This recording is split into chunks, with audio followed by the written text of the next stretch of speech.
Hello everyone, आज हम करेंगे क्लास 10th के पाइथागोरस थ्योरम का प्रूफ।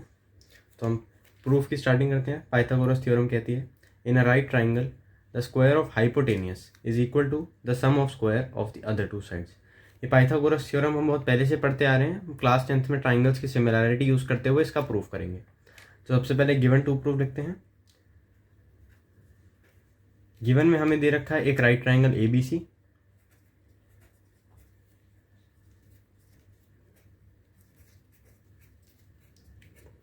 और साथ ही साथ हमें प्रूफ करना है कि ए सी का स्क्वायर जो कि हाइपोटेनियस है इस ट्राइंगल की is equals to A B का स्क्वायर प्लस बी सी का स्क्वायर। तो ये टू प्रूफ लिखना है।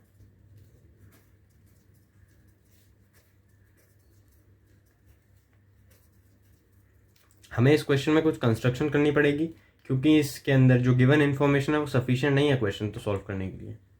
सो कंस्ट्रक्शन में हम पॉइंट बी से एक परपेंडिकुलर ड्रॉ करते हैं हाइपोटेनियस ए सी पे, और जिस पॉइंट पे वो इंटरसेक्ट करेगी हम उस पॉइंट को डी नेम करते हैं। तो कंस्ट्रक्शन में लिखेंगे हम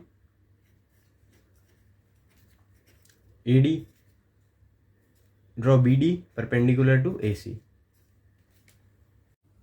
तो हम इस थ्योरम के प्रूफ के अंदर सबसे पहले हम इन दोनों ट्राइंगल्स को इस बड़े वाले ट्राइंगल ए बी सी के सिमिलर प्रूफ करेंगे। सो सबसे पहले हम करते हैं ए डी बी को ए बी सी के similar. In triangle A B D and triangle A B C, हम इन दोनों ट्राइंगल्स को एंगल सिमिलैरिटी से सिमिलर प्रूफ करेंगे। सो सबसे हमें इसके अंदर दो एंगल चाहिए। तो एक तो एंगल ए दोनों ट्राइंगल्स के अंदर कॉमन है जो कि ए डी बी और ए बी सी में कॉमन है, और दूसरा राइट ट्राइंगल हमें राइट एंगल दे रखा है ए बी सी और ए डी बी।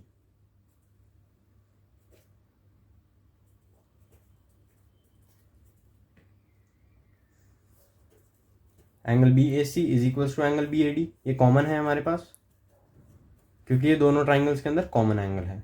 और angle A B C is equals to angle B D A, ये हमें ईच 90 डिग्री है हमारे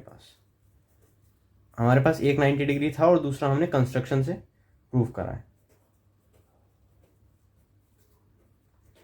जब हम ये ट्राइंगल ए बी डी की सिमिलैरिटी लिखते हैं तो हमें यहाँ पे एंगल टू एंगल कॉरस्पॉन्डेंस दिखाना ज़रूरी है। इससे हम अपने रेशोज़ को आसानी से लिख पाएंगे। तो जैसे ए हमारा जो एंगल है वो बराबर है एंगल ए के, तो ए के कॉरस्पॉन्डेंस में हम ए को लिखेंगे।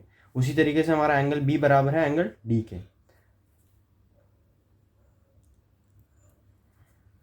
और यहाँ पे जो डी है ये बराबर है एंगल सी के, और ये हमने प्रूफ करा है एंगल एंगल सिमिलैरिटी से। अब हम रेशियो ले लेते हैं ए बी, काट दो। यहाँ पर triangle A B C similar है triangle angle to angle correspondence के हिसाब से ए हमारा बराबर है एंगल ए के, और जो बी है वो बराबर है एंगल डी के, सी बराबर है बी के। अब हम रेशियो ले लेंगे A B side to side correspondence के हिसाब से A B upon A D is equals to B C upon B D is equals to A C upon A B. अब हम इन दोनों रेशियो को आपस में इक्वेट कर देते हैं।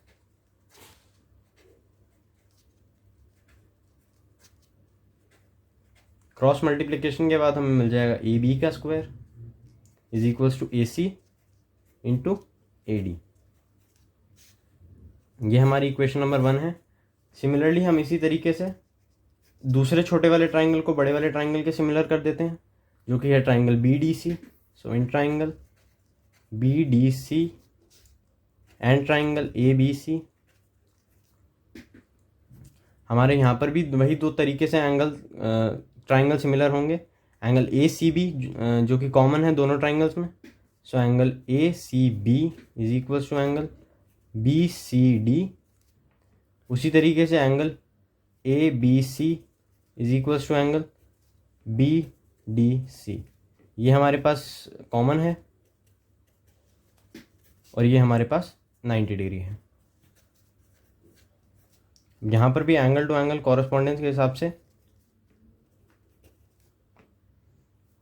डी बराबर है एंगल बी के और सी बराबर है सी के।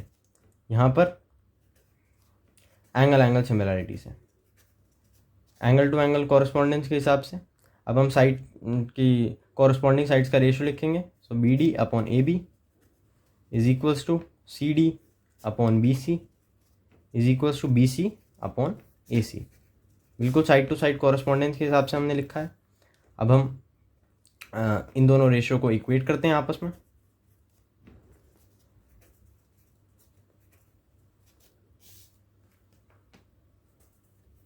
क्रॉस मल्टीप्लिकेशन के बाद हमें मिल जाएगा सी डी इंटू ए सी।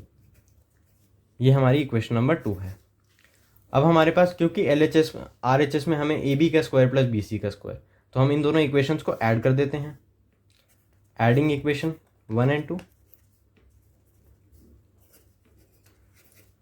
ए बी का स्क्वायर प्लस बी सी का square is equals to R H S हम ऐसे ही लिख देंगे, A C into A D plus A C into C D. हमने दोनों इक्वेशंस के आर एच एस को ऐड किया।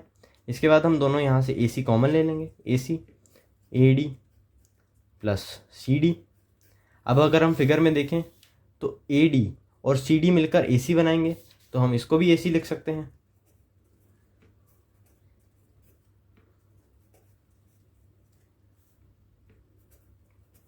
इस तरीके से ए सी और ए सी मल्टीप्लाई होकर ए सी का स्क्वायर बना देंगे और हमारा थ्योरम प्रूफ हो गया, हेंस प्रूफ्ड।